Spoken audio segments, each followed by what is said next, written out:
Hi, good morning. Ganito ang buhay ng isang nanay, isang lola, isang tatay. Maagang magising para magluto ng baon ng mga bata. Ito, pang-almusal.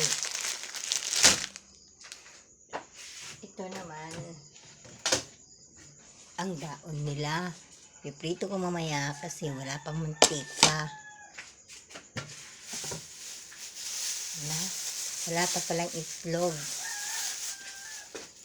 Dadagdag ko na lang mamaya, bibili muna ako.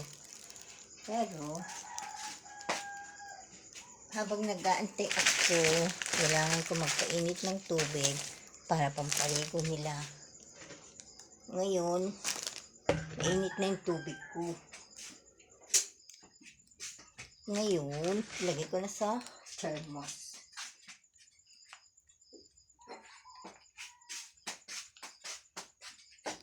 Ayaw kong gamitin yung takuri kasi makapal.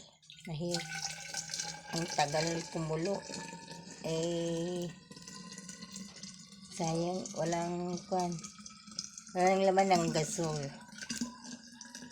Kaya itong malipis na kaserola para madaling kumulo.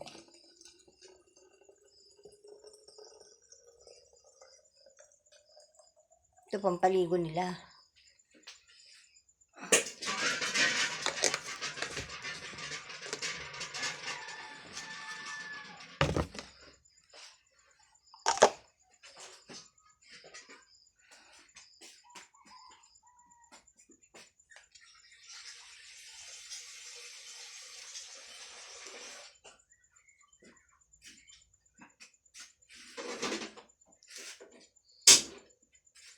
Ayan, magpakumulo muna ako ng tubig para sa iluto ito.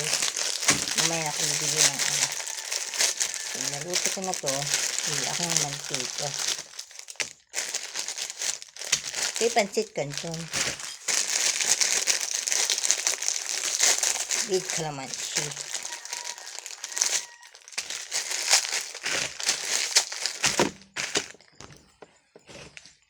Habang inaantay ko, kape muna tayo.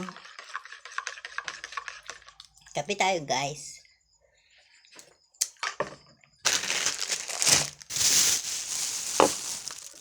Sarap. Sarap kape.